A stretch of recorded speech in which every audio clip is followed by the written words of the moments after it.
Factory expenses, बूटी बोरी की कारखाने में जो भी अपन खर्चा करेंगे छोटा मोटा वो आएगा यहाँ।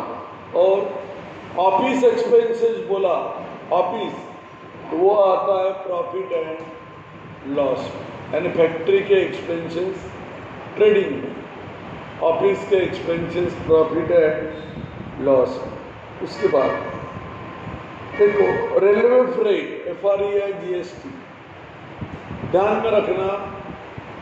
रेलवे फ्रेट यानी क्या? अपने कारखाने में क्या बन रहे? पंखे और ट्यूबलाइट। ये बनाने के लिए अपन मटेरियल मान लो बॉम्बे से ला रहे हैं, मान लो बॉम्बे से ला रहे हैं या दिल्ली से ला रहे हैं ट्रेन से। तो रॉ मटेरियल म्हणजे पंखे बनाने के लिए, वस्तु बनाने के लिए जो सामान लगता रॉ मटेरियल, वो हमने मान लो बॉम्बे से या दिल्ली से या रायपुर से ट्रेन से लाया। तो ट्रेन का जो भाड़ा देते हैं उसको बोलते रेलवे फ्रेट, FREIGST। लेकिन ये सामान लाने के लिए हमने बॉम्बे को हमने हमारा मैनेजर भेजा था। सामान खरीदने के लिए हमने हमारा मैनेजर बॉम्बे या दिल्ली भेजा था। उसको जो जाने आने का खर्चा लगता आदमी को, मैनेजर को, उसको बोलते हैं ट्रैवलिंग एक्सपेंसेस। क्या बोलते हैं उसको? ट्रैवलिंग। और वो आते हैं प्रॉफिट एंड लॉस में। देखो रॉ मटेरियल लाना होगा तो रेलवे फ्रेट ट्रेडिंग में डेबिट, और अपने दुकान का काम करने के लिए अगर हमारा कोई एम्प्लॉय, कर्मचारी दूसरे गांव में जाता है, काम करके वापस आता है, उसको जो पेमेंट करते हैं उसको बोलते हैं ट्रैवलिंग एक्सपेंसेस, और वो आते हैं प्रॉफिट एंड लॉस में डेबिट। उसके बाद क्या है? देखो सैलरी ऑफ फैक्ट्री मैनेजर, ध्यान में रखना, ध्यान में ये रखना कि सैलरी हमेशा प्रॉफिट एंड लॉस में जाती है, लेकिन एक ही सैलरी ऐसी है जो ट्रेडिंग अकाउंट में जाती है। किसकी है वो? फैक्ट्री मैनेजर की। मैंने क्या बोला था आपको? फैक्ट्री में, बूटी बोरी की फैक्ट्री में जो मैनेजर है उसको जो सैलरी देते वो आती है ट्रेडिंग में। बाकी सभी सैलरी कहाँ आती? प्रॉफिट एंड लॉस में। पर फैक्ट्री का मैनेजर होगा तो वो आता है ट्रेडिंग अकाउंट में डेबिट। लोकल टैक्स, अब देखो लोकल टैक्स क्या होता है? लोकल का मतलब है अगर हम नागपुर में हैं तो नागपुर का कारोबार देखने के लिए कौन अथॉरिटी है? कारपोरेशन। नागपुर का कारोबार देखने के लिए, साफ सफाई करने के लिए सरकारी ऑफिस कौन है? कारपोरेशन का। तो कारपोरेशन को जो टैक्स देते हैं अपन, वो है लोकल टैक्स। फिर लोकल क्यों बोलते हैं?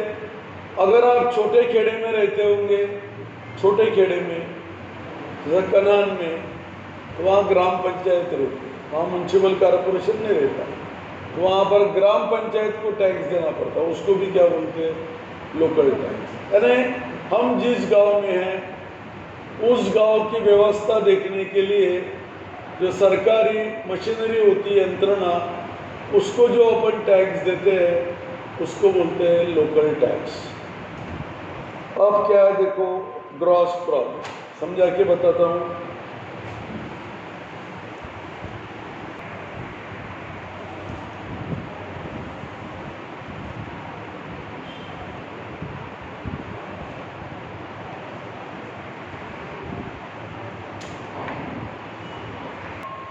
अब समझाने के पहले क्रेडिट साइड के कुछ आइटम छूट गए, वो मैं आपको बता देता हूँ। देखो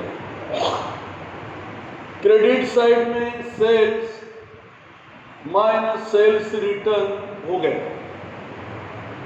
अब देखो goods distributed freely for advertisement, ये क्या है देखो, बहुत सारी कंपनियां अपनी एडवर्टाइज करने के लिए फुकट में वस्तुएं बांटती है। हाँ, फुकट में। इंटेंशन क्या रहता? पब्लिक को आकर्षित, अट्रैक्ट करना और अपना प्रोडक्ट मार्केट में पॉपुलर करना। खेड़े पाड़ों में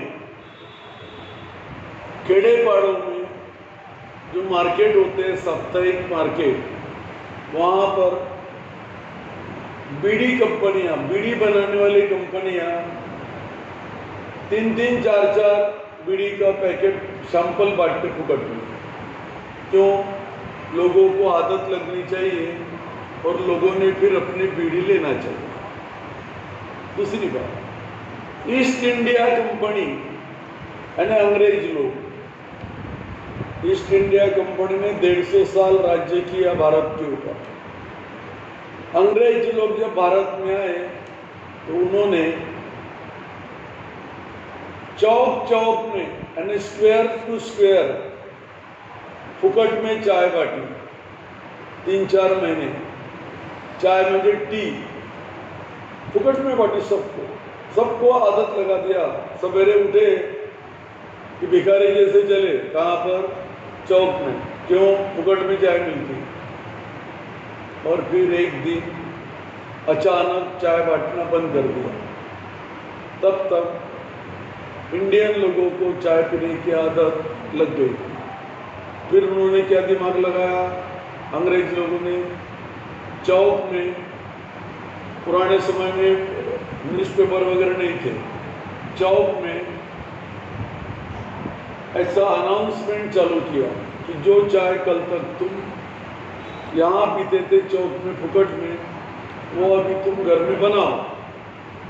उसके लिए क्या क्या होना? चाय पत्ती होना, रेड टी पाउडर, शुगर होना, अदरक होना, ये सारी चीज़ें घर में लाओ और घर में चाय बनाओ और घर में पियो। और ये दुकान में मिलती है, दूध, चाय पत्ती, शक्कर, ये दुकान में मार्केट में अवेलेबल है। इस तरह से उन्होंने चाय की एडवर्टाइज किया। मुझे पक्का याद है 1972 या 3 के दरमियान मैं बीकॉम पार्ट 1 में या कुछ तो भी था, बीकॉम पार्ट 1 पार्ट 2 में होगा।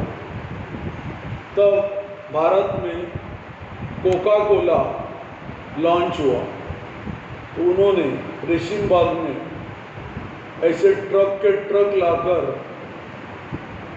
ऐसी कोका कोला की बॉटल्स लोगों को फुकट में पिला दिया।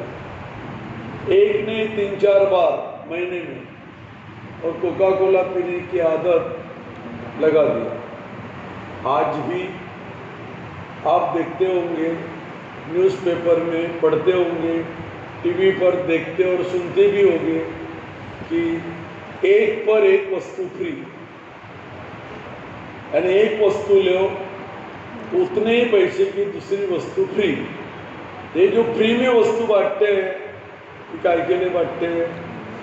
तुम्हारे ऊपर बहुत प्रेम नहीं करते दुकानदार लोग, तो अपने एडवर्टाइज होने को ना इसलिए बांटते हैं।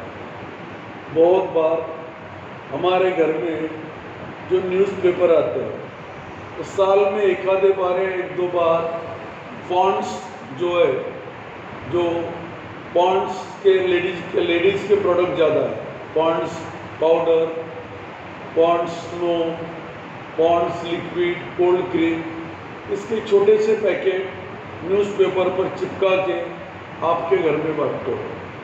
न्यूज़पेपर के साथ आपको फुकट में मिलते हैं। कभी चाय भी बांटते हैं, यानी चाय पत्ती। ये क्यों बांटते हैं? अपने वस्तु की जाहिरात करने के लिए। ये आइटम की डबल एंट्री होती है। एक एंट्री होती ट्रेडिंग अकाउंट में क्रेडिट, और दूसरी एंट्री होती प्रॉफिट एंड लॉस में डेबिट। क्यों? फुकट में बांटने से दुकान में से वस्तुएं चली जाती हैं। आने वाली वस्तुएं डेबिट में दुकान में से जाने वाली वस्तुएं क्रेडिट में, इनकमिंग गुड्स परचेस करने से गुड्स आती है डेबिट में, सेल करने से गुड्स जाती है क्रेडिट में। उसी तरह फुकट में वस्तु बांटी, अपने यहाँ से वस्तु चली जाती है इसलिए क्रेडिट में, और ये हमारा नुकसान है। फुकट में वस्तु बांटना हमारा लॉस है। क्यों बांटते हैं? फिर एडवर्टाइज करने के लिए। तो दूसरी एंट्री होगी प्रॉफिट एंड लॉस में डेबिट। आप देख सकते हो प्रॉफिट एंड लॉस के डेबिट साइड पर कहीं ना कहीं मिलेगा आपको goods distributed freely for advertisement. देखो ऊपर से 14-15वां आइटम होगा, लेफ्ट साइड में देखो। तो एडवर्टाइज के लिए जो गुड्स फुकट में बांटते हैं उसको बोलते हैं, फुकट में वस्तु बांटी, दुकान में से चली गई क्रेडिट, लॉस हुआ इधर डेबिट। अब देखो मैंने आपको ड्राइंग पढ़ाया था, ड्राइंग। ये मान लो कि मैंने मेरे ही दुकान में से 2000 की वस्तुएं लिया और मैं घर में लेके गया। इसको क्या बोलेंगे? Goods drawing. क्या बोलेंगे इसको? गुड्स। अपने ही दुकान में की गुड्स अगर अपन अपने पर्सनल उपयोग के लिए, अपने परिवार के लिए लेके गए तो उसको बोलते हैं ड्राइंग ऑफ गुड्स। और ड्राइंग ऑफ गुड्स में से ड्राइंग ऑफ गुड्स, दुकान में से वस्तुएं चली जाती इसलिए ट्रेडिंग अकाउंट क्रेडिट। और ये वस्तुएं पार्टनर के यहाँ गई, यहाँ लिखते हैं drying of goods, drying of goods. देखो पेज नंबर 3 के ऊपर कैपिटल अकाउंट है। मैंने यहाँ पर ए और बी बोला, वहाँ पर राम और लक्ष्मण है। देखो वहाँ पर कैश ड्राइंग है पहला आइटम कैपिटल अकाउंट में, लेफ्ट साइड में देखो, कैपिटल अकाउंट में लेफ्ट साइड में देखो, ऊपर से तीसरा आइटम ड्राइंग ऑफ गुड्स। यानी प्रॉब्लम में अगर ड्राइंग ऑफ गुड्स दिया तो 2 एंट्री करेंगे। कहाँ पर? दुकान में से वस्तुएं निकल गई, यानी दुकान में का माल कम हुआ, ट्रेडिंग अकाउंट में क्रेडिट, और कैपिटल अकाउंट में डेबिट। अब कैपिटल अकाउंट में डेबिट क्यों लिखना, ये हम जब कैपिटल अकाउंट में पहुंचेंगे तब वहाँ पर उस पर हम डिस्कशन करेंगे। अभी ट्रेडिंग अकाउंट के सभी आइटम मैंने आपको पढ़ा दिया। अब क्या करना पड़ता, इधर की टोटल करना पड़ता। आपको बैलेंस निकालना पड़ा है क्या? मैंने पढ़ा है ना? लीजर याद करो, लीजर पढ़ा है मैंने आपको। पहले क्या पढ़ाया? जर्नल। जर्नल से कहाँ लिखते हैं? लीजर से। तो लीजर अकाउंट का अपन बैलेंस निकालते ना, क्या करते हैं? बड़ी टोटल माइनस छोटी टोटल। तो इधर की टोटल हमेशा बड़ी आएगी और ये छोटी। ये डिफरेंस को बोलना gross profit. Gross profit, PT म्हणजे profit. Transfer to P&L account, transfer to P&L account, और इसको यहाँ पर बंद कर दें। यानी ट्रेडिंग अकाउंट का 2 साइड का डिफरेंस यानी क्या? Gross profit. और ये ग्रॉस प्रॉफिट आएगा इधर, ग्रॉस प्रॉफिट।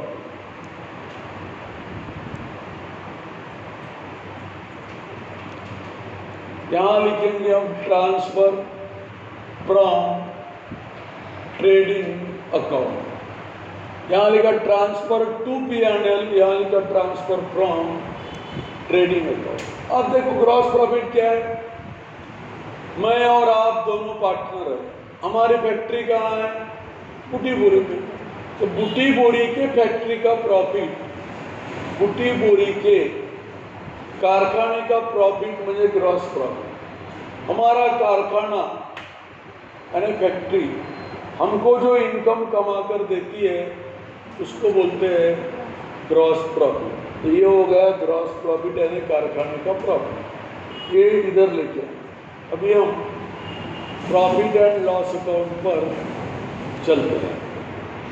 तो प्रॉफिट एंड लॉस अकाउंट में बहुत सारे आइटम, जब मैंने आपको ट्रेडिंग अकाउंट की डेबिट साइड पढ़ाई तो बहुत सारे आइटम उसमें हो गए, जो नहीं हुए उसको हम अभी पूरे करने जा रहे हैं।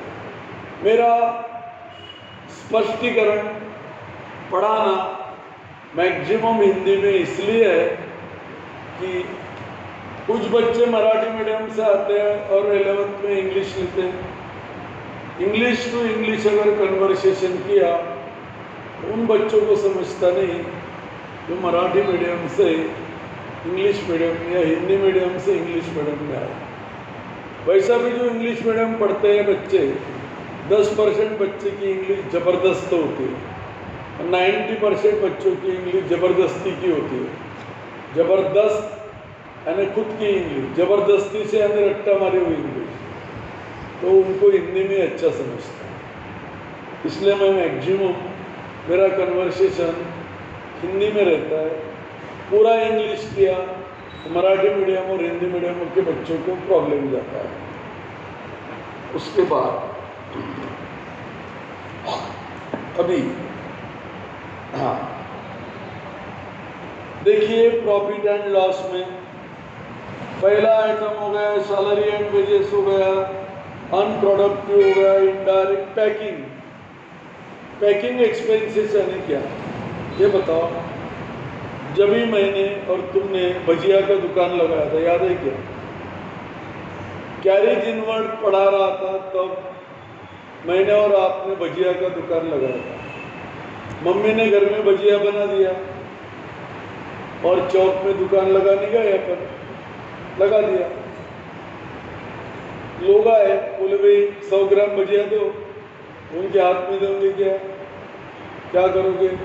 कागज लोगे, प्लास्टिक पर तो बैन हो गया, कागज लोगे, कागज में ऐसा कागज लोगे, डालोगे, पैकिंग करोगे, हाथ में दोगे, तो उसको बोलते हैं पैकिंग एक्सपेंसेस। आप घर में वस्तुएं लाते हो, चाय पत्ती लाओ, हल्दीराम का कोई माल लाओ, पैकिंग होके आता ना, ये हाथ में देते हो। तुम हल्दीराम की दुकान में जाओ, उनको बोलना भाई साहब 1 किलो पिड़े हो ना, हमको हाथ में दो, देगा कि वो नहीं देगा, पैकिंग करके देगा ना। आगे ट्रेडिंग एक्सपेंसेस, ट्रेडिंग एक्सपेंसेस और उसके नीचे जनरल एक्सपेंसेस। ट्रेड यानी व्यापार, व्यापार चलाने के लिए जो खर्चा करते हैं उसको ट्रेडिंग एक्सपेंसेस या फिर जनरल एक्सपेंसेस बोलते हैं। जब एक्चुअली प्रॉब्लम छुड़ाएंगे तब ट्रेडिंग एक्सपेंसेस और जनरल एक्सपेंसेस के ऊपर कुछ मेरे को आपसे डिटेल में बात करना होगा। आगे सन्ड्री एक्सपेंसेस और मिसलेनियस एक्सपेंसेस। सन्ड्री यानी विविध, मिसलेनियस यानी चिल्लर। अब देखो, आपके छोटे भाई का बर्थडे बनाना है या छोटे बहन का, मान लो आपको एक छोटा भाई है या छोटी बहन है, उसका आपको बर्थडे बनाना है। डैडी को और मम्मी को टाइम नहीं, डैडी मम्मी ने तुम्हारे हाथ में 5000 रुपये रख दिए और बोला कि इसके बर्थडे को जो सामान लगता घर में, अपन घर के घर में मनाएंगे, 2-4 दोस्त कोई बुलाएंगे, वो लेके आओ। 2-3 दिन में तुमने सामान खरीद के लाया, फिर सामान खरीदने जब मार्केट में गए तो कभी आपको भूख लग गई, होटल में चाय पिए होंगे, कभी समोसा कचौरी खाए होंगे, कभी गाड़ी में पेट्रोल भरा होगा, कभी गाड़ी में हवा भरी होगी, तो ये चिल्लर एक्सपेंडिचर आपने किए। फिर बर्थडे बनने के पूरा होने के बाद डैडी ने आपको हिसाब मांगा, अरे वो 5,000 रुपये का हिसाब देना। फिर आप लिख रहे इसमें केक कितने का लाया, कलर्ड पट्टियाँ कितने की लाई, ये सामान कितने का लाया, वो सामान कितने का लाया, सब लिखा। आखिरी में 200 रुपये का हिसाब नहीं मिल रहा, आखिर में 200 रुपये का हिसाब नहीं मिल रहा, लिख दोगे सन्ड्री एक्सपेंसेस, यानी अलग अलग प्रकार के खर्चा मैंने किया, चाय पर किया, समोसे पर किया, वो वहाँ न लिखते हुए चाय समोसा गाड़ी का पेट्रोल न लिखते हुए सीधा लिखोगे सन्ड्री एक्सपेंसेस, यानी विविध अलग अलग प्रकार के एक्सपेंडिचर छोटे मोटे। उसका दूसरा नाम है मिसलेनियस एक्सपेंसेस। फिर क्या है देखो, ट्रैवलिंग एक्सपेंसेस बताया मैंने। जब मैंने रेलवे का फ्राइट पढ़ाया, फ्राइट बोला फ्रेट बोला, तब ट्रैवलिंग एक्सपेंसेस पढ़ा। मैं कौन हूँ ए, आप कौन है बी। ऑफिस के काम के लिए हमने कुछ कर्मचारियों को बॉम्बे दिल्ली भेजा, उनका जाने आने का खर्चा उसको बोलते हैं ट्रैवलिंग एक्सपेंसेस। उसके बाद में इंटरेस्ट पेड।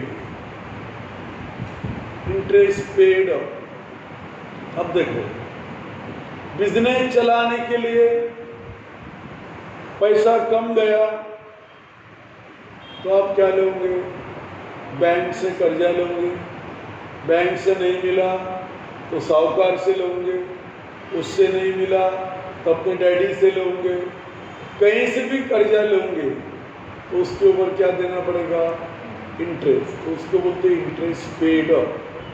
उसके उल्टा सोचो, कभी हमारे पैसे बैंक में जमा रहे, हमारे पैसे अगर बैंक में जमा है तो हमको इंटरेस्ट क्या होता है, मिलता है। मिलना मुझे क्या, रिसीव होना, वो हमारे क्या है, इनकम। तो देखो उल्टे बाजू पर इंटरेस्ट रिसीव्ड लिखा होगा, टिक मार कर लो। उल्टे बाजू पर यानी प्रॉफिट एंड लॉस अकाउंट के राइट साइड में ग्रॉस प्रॉफिट के नीचे इंटरेस्ट रिसीव्ड लिखा है, तो मतलब इंटरेस्ट पेड होगा तो प्रॉफिट एंड लॉस में डेबिट, इंटरेस्ट रिसीव्ड होगा तो प्रॉफिट एंड लॉस में क्रेडिट। अब देखो आगे क्या है, rent paid, discount paid, commission paid, dividend paid. अब देखो रेंट, किराए का मकान लिया तो रेंट देना पड़ेगा, उसको बोलते रेंट पेड। हमारा एक्सपेंडिचर है, कहाँ पर आएगा, डेबिट में। उल्टा सोचो, हमने हमारा मकान किराए से दिया, हमने हमारा मकान दूसरे को किराए से दिया, रेंट मिलेगा, क्या बोलेंगे, रेंट रिसीव्ड, इधर लिखेंगे। रेंट पेड है तो इधर, रिसीव्ड है तो इधर। देखो उल्टे बाजू पर रेंट रिसीव्ड लिखा होगा, रेंट रिसीव्ड लिखा होगा, रेंट पेड इधर आता है, रेंट रिसीव्ड इधर आता है। उसके बाद डिस्काउंट पेड। आपको मालूम है, मैंने 11th क्लास का जब आपको पढ़ाया और जर्नल भी पढ़ाई तो ट्रेड डिस्काउंट की एंट्री होती नहीं, 1 कैश डिस्काउंट की एंट्री होती है। और ये डिस्काउंट कभी हम देते हैं मुझे पेड करते हैं, कभी हमको मिलता है मुझे रिसीव्ड होता है। तो डिस्काउंट पेड बोला तो इधर, और डिस्काउंट रिसीव्ड बोला तो इधर। उसके बाद कमीशन। देखो अपने दुकान में मैं ये हूँ और आप भी हैं, अपने दुकान में बहुत सारा माल है गुड्स, ये बेचने के लिए अपन ने एजेंट को लगाया, एजेंट को या ब्रोकर को, तो उसको कमीशन देना पड़ेगा, तो कमीशन पेड हो गया। हमारा क्या हो गया, वो एक्सपेंडिचर इधर आएगा। पर हमने दूसरों का माल बेच के दिया तो हमको कमीशन मिलेगा, वो उधर आएगा। कमीशन पेड किया तो डेबिट, कमीशन रिसीव्ड हुआ तो क्रेडिट। उसके बाद डिविडेंड पेड। वे डिविडेंड पेड, डिविडेंड क्या, एक्चुअली डिविडेंड क्या है, ये इंटरेस्ट के जैसा है। डिविडेंड या कैपिटल पर दिया जाता है, तो अगर डिविडेंड यानी बिल्कुल इंटरेस्ट के जैसा समझो, तो डिविडेंड पेड होगा तो डेबिट, रिसीव्ड होगा तो क्रेडिट। उसके बाद गुड्स बर्न बाय फायर, अगर आग में वस्तुएं जल गई दुकान में की तो वो नुकसान हो गया, प्रॉफिट एंड लॉस में डेबिट। उसके बाद goods distributed free for advertisement हो गया अपना। उसके बाद इस पर स्टार लगा दो, contribution to employees provident fund, इसके ऊपर स्टार लगा दो।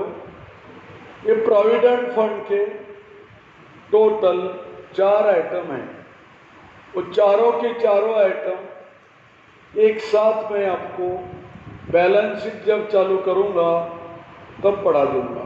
तो अभी का स्टार लगा दो, क्योंकि ये प्रोविडेंट फंड के 4 आइटम हैं, उसमें से 2 आइटम, 3 आइटम बैलेंस शीट में जाते हैं और 1 आइटम आता है प्रॉफिट एंड लॉस में डेबिट। ये प्रोविडेंट फंड क्या होता है ये बाद में आपको समझाऊंगा। इंश्योरेंस प्रीमियम, देखो अपन ने अपने दुकान का इंश्योरेंस निकाला, दुकान का इंश्योरेंस 1 ही साल का निकलता है, ध्यान में रखना। लाइफ इंश्योरेंस बोला तो पर्सनल एक्सपेंडिचर हो गया, वो इसमें नहीं आएगा। पर दुकान का इंश्योरेंस बोला तो हमारी जिम्मेदारी इंश्योरेंस कंपनी लेती है, उसके बदले में हम पैसा देते हैं, उसको बोलते हैं इंश्योरेंस प्रीमियम। लीगल एक्सपेंसेस, अगर कानूनी सलाह लेना होगा, लीगल एडवाइस, अगर एक आदि कानूनी सलाह लेना होगा, लीगल एडवाइस, तो वकील को फीस देना पड़ता, उसको बोलते हैं लीगल एक्सपेंसेस। उसके बाद सेल टैक्स, सेल टैक्स का दूसरा नाम था वैल्यू एडेड टैक्स। पहले वो पुराने ज़माने में सेल टैक्स बोलते थे, फिर उसका नाम हो गया वैल्यू एडेड टैक्स और उसका नया नाम है जीएसटी। तो ये गवर्नमेंट को देना पड़ता, हमारा एक्सपेंडिचर है वो डेबिट में आएगा। वैसा सेल टैक्स बंद हो गया, पर किताबों में अभी तक है वो, तो परीक्षा में आता है। तो सेल टैक्स का मतलब समझ जाना, सेल टैक्स यानी value added tax, GST tax है। उसके बाद डिप्रीशिएशन ऑन एनी एसेट। अब देखो ये डिप्रीशिएशन होता क्या है। डिप्रीशिएशन नाम का एक चैप्टर 11th क्लास में है। अभी ये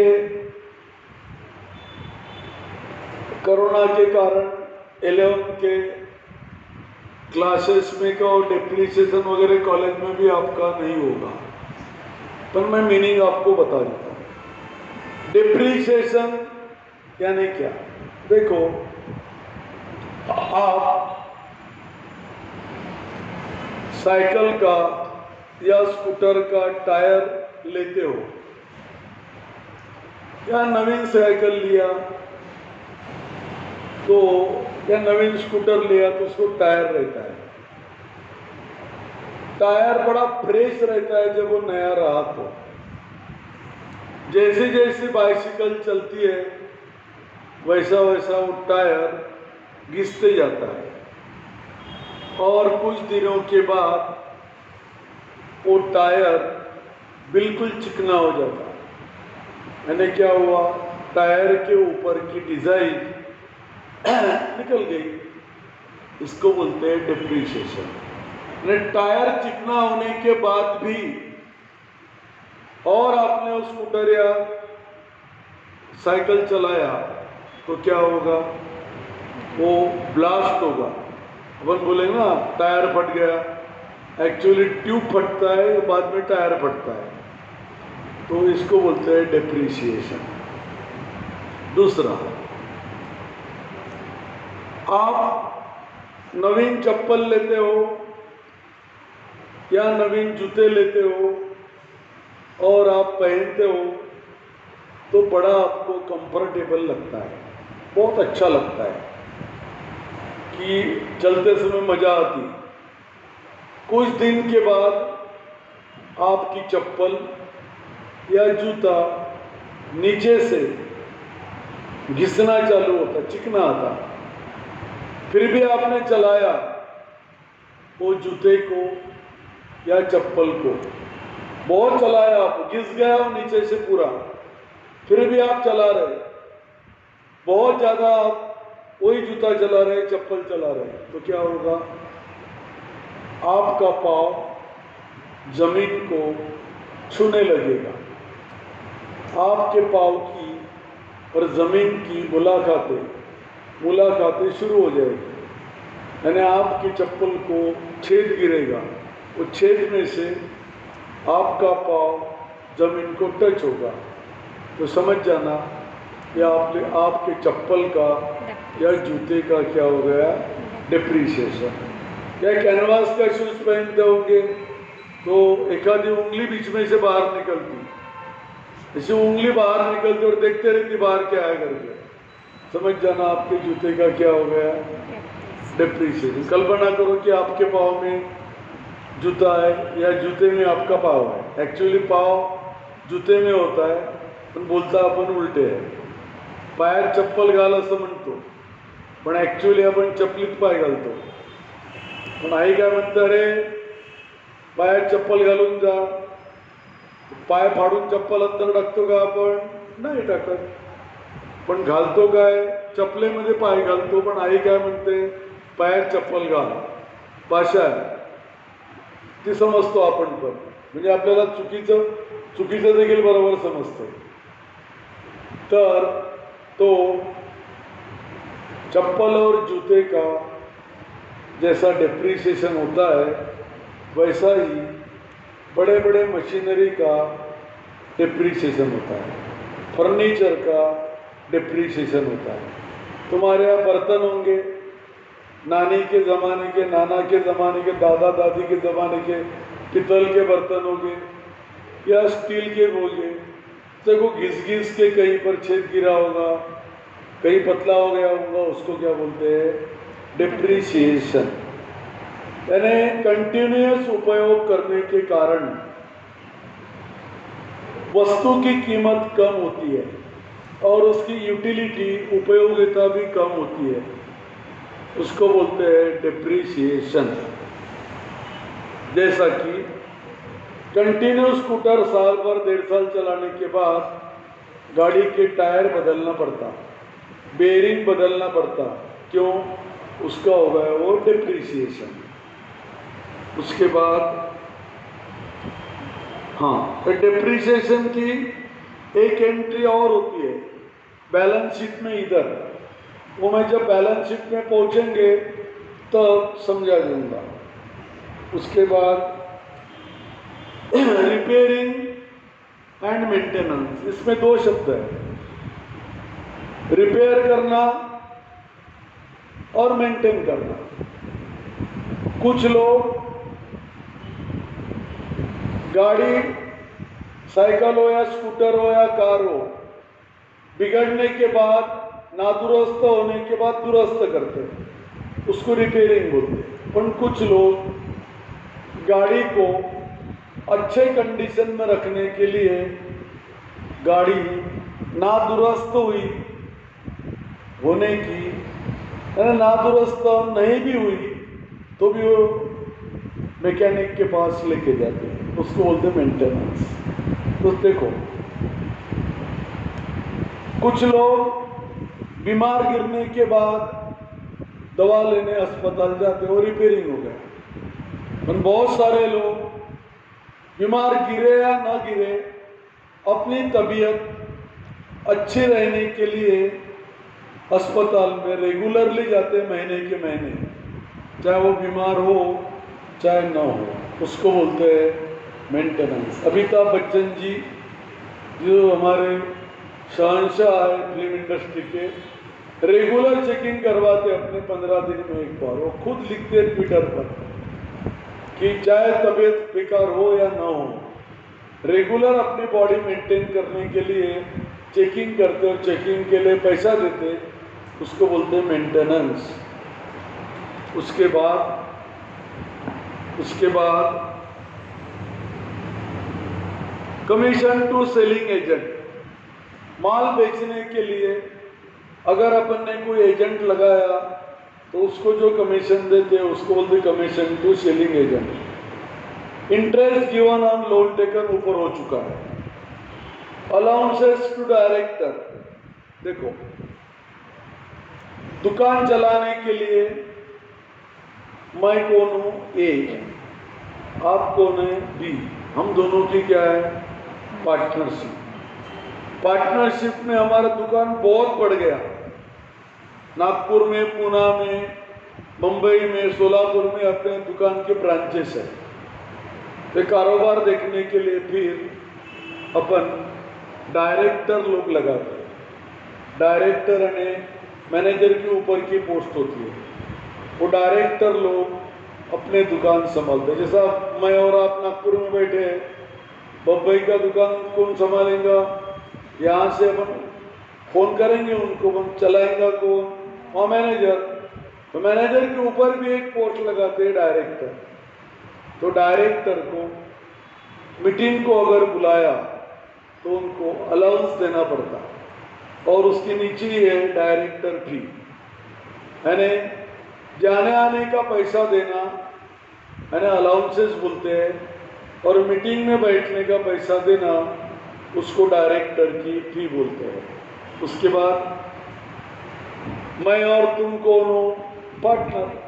हमारा फैक्ट्री कहाँ है, पुटीबोरी में, और हमारा ऑफिस कहाँ है, रेशीम बाग में। तो रेशीम बाग का ऑफिस चलाने के लिए जो खर्चा आता है उसको बोलते हैं ऑफिस एक्सपेंसेस, ऑब्लिक दूसरा नाम है उसका एडमिनिस्ट्रेटिव एक्सपेंसेस, उसका तीसरा नाम है मैनेजमेंट एक्सपेंसेस। सर्विस टैक्स, देखो सर्विस टैक्स ये गवर्नमेंट को देना पड़ता है। अभी सर्विस टैक्स हमको जो सर्विसें मिलती है उसके ऊपर सर्विस टैक्स देना पड़ता। भारत में 1992 से चालू हुआ, पहले नहीं था। हम जो अलग अलग कंपनियों की सर्विस लेते हैं, जैसा मान लो होटल में गए तो होटल में क्या करता, वो सर्विस देता, आपको चाय पानी आपसे तक ला के देता, तो आपके ऊपर क्या लगता है, सर्विस टैक्स। उसके बाद क्या है बताओ, ऑफिस रेंट मालूम है आपको, प्रिंटिंग एंड स्टेशनरी, दुकान चलाने के लिए छापना पड़ेगा कुछ ना कुछ। स्टेशनरी म्हणजे क्या, रबर, पेंसिल, रजिस्टर, स्केल, ये लगते हैं दुकान ऑफिस चलाने को, उसको बोलते हैं स्टेशनरी। पोस्टेज एंड टेलीग्राम, जिसको लेटर भेजना है तो पोस्टेज लगता है। टेलीग्राम करना है, टेलीग्राम तो भी बंद हो गया, पहले टेलीग्राम था, 5 साल हो गए बंद हो गया वो। यानी किसी को अर्जेंट संदेशा देना है तो पहले मोबाइल नहीं थे, टेलीफोन बहुत लिमिटेड थे, इसलिए टेलीग्राम का उपयोग होता था, अब वो बंद हो गया। उसके बाद टेलीफोन बिल आपको मालूम है, लाइटिंग बिल आपको मालूम है, वेलफेयर एक्सपेंसेस क्या होता है देखो। बड़ी बड़ी कंपनियां, क्या मान लो अपन पार्टनरशिप में, मैं कौन हूँ ए, आप कौन है बी, हमारे यहाँ हमारे बहुत सारे दुकान हैं, दुकान के मालिक ए और बी है, हमारे बहुत सारे दुकान हैं, तो दुकान में जो कर्मचारी है उनको हम दिवाली में कुछ पैसा देते हैं, ड्रेस लेने के लिए या त्यौहार मनाने के लिए, उसको बोलते हैं वेलफेयर एक्सपेंसेस। अपने यहाँ काम करने, अपने यहाँ मतलब दुकान में या कारखाने में काम करने वाले मजदूरों को थोड़ी बहुत मदद करना, कभी उनका इलेक्ट्रिक का बिल देना, कभी त्यौहार के वक्त उनको पैसे देना, कभी दिवाली के वक्त उनको कपड़े लेके देना, ये सारा वेलफेयर, उनको मेडिसिन देना यानी दवाइयाँ देना, ये सारा मेडिकल वेलफेयर एक्सपेंसेस में आता है। ऑडिट भी देखो, आपने चार्टर्ड अकाउंटेंट नाम का आइटम सुना होगा। चार्टर्ड अकाउंटेंट कॉमर्स में एक डिग्री है, टफ है, जाते हैं बहुत सारे लोग। आप में से भी कुछ सीए के क्लासेस ज्वाइन किए होंगे, सीए सीबीटी के। अभी ये ऑडिट क्या होता है तो देखो, अब मेरा एक प्रेरणा स्कूल है, प्रेरणा क्लास है, प्रेरणा कॉलेज है, ये सारा कारोबार यहाँ पर चलता है। नीचे बहुत बड़ा ऑफिस है, तो दिन भर होने वाले ट्रांजैक्शन, पैसों के व्यवहार, दिन भर होने वाले पैसों के व्यवहार हमारे क्लर्क लोग लिखते हैं रजिस्टर में, रजिस्टर में लिखते हैं, और साल के आखिरी में फाइनल अकाउंट बनते हैं। तो हमारे क्लर्क ने पैसों का हिसाब किताब, हमारे अकाउंटेंट ने, क्लर्क ने, मैनेजर ने पैसों का हिसाब किताब बराबर लिखा कि नहीं, उन्होंने जो लिखा उसको चार्टर्ड अकाउंटेंट से चेक करवाना पड़ता। उन्होंने कुछ लफड़े किए होंगे हिसाबों में, तो वो चार्टर्ड अकाउंटेंट बराबर पकड़ता। तो किसी भी दुकान के या ऑफिस के क्लर्क लोगों ने, मैनेजर ने, अकाउंटेंट ने जो अकाउंट्स लिखा है वो बराबर लिखा कि नहीं, ये चार्टर्ड अकाउंटेंट के तरफ से चेक करवाना पड़ता। तो चेक करने को बोलते हैं ऑडिट, और उसके लिए पैसे देना पड़ता, उसको बोलते हैं फीस, यानी अकाउंट चेक करने की फीस, उसको बोलते हैं ऑडिट फी। एडवर्टाइजमेंट मालूम है आपको, टीवी पर देना पड़ता, पेपर में देना पड़ता। उसके बाद अभी एक देखो, old bad debt, new bad debt, new bad debt reserve, old bad debt reserve, ये आइटम मैं आपको बाद में समझा दूंगा। बाद में आने का, जब मैं समझा दूंगा तब समझ जाने के बाद में आ गया। उसके बाद वेयर हाउस यानी गोदाम, वेयर हाउस में जो गोदाम, अगर हमने गोदाम किराए से लिया होगा तो आपको रेट देना पड़ेगा, उसको बोलते हैं वेयर हाउस का रेट। एक्सपोर्ट टैक्स मैंने आपको पढ़ा दिया, और प्रोफेशनल टैक्स, एम्प्लॉयमेंट टैक्स बोलते हैं उसको। अब देखो ये क्या है, प्रोफेशनल टैक्स, एम्प्लॉयमेंट टैक्स क्या है देखो। कल चल के आपको नौकरी लगी, आपको सर्विस लगी, कहीं पर भी लगी, मान लो आपको सर्विस लगी एक कंपनी में या मारुति कंपनी में आपको जॉब लगा, आपका सैलरी 6,000 रुपये है। उस महीने के आखिरी में आपको सैलरी मिलेगी, लेकिन आपका मालिक आपके सैलरी में से 200-300 रुपये काट लेगा और वो महाराष्ट्र गवर्नमेंट को देगा। उसको बोलते हैं प्रोफेशनल टैक्स। मेरे यहाँ भी प्रेरणा में जो कर्मचारी काम करते हैं उनके सबके तनखे में से गवर्नमेंट ने जो बोला उतना, किसका 200 है, किसका 400 है, वो सैलरी के अनुसार रहते हैं। मैं उनके सैलरी में से टैक्स काटता हूँ। जैसा मान लो तुम मेरे ही प्रेरणा में काम करते हो, तुम्हारा 8,000 रुपये सैलरी है, मैं 200 रुपये काट लूँगा और वो 200 रुपये आपको 7,800 रुपये मिलेंगे। और जो 200 रुपये मैंने तुम्हारे से काटा वो मैं महाराष्ट्र गवर्नमेंट को दे दूँगा 1 हफ्ते के अंदर। उसको बोलते हैं प्रोफेशनल टैक्स।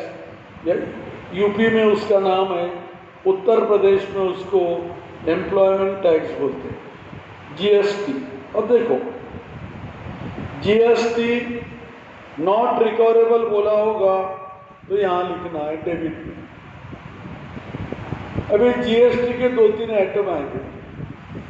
जीएसटी कभी हम दूसरे को देते हैं तो कभी हमको मिलता भी है।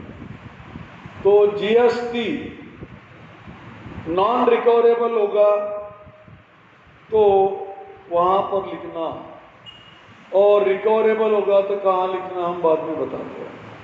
टोल टैक्स मालूम है आपको, आजकल हम बाहर गांव जाने लगे तो बड़े बड़े रोड पर टोल ऑफिस होता है, टोल टैक्स। वो रोड क्रॉस करके आपको आगे जाना है तो ट्रक हो चाहे कार हो, आपको टैक्स देना पड़ता, उसको बोलते हैं टोल टैक्स। ये हमारा एक्सपेंडिचर है। उसके बाद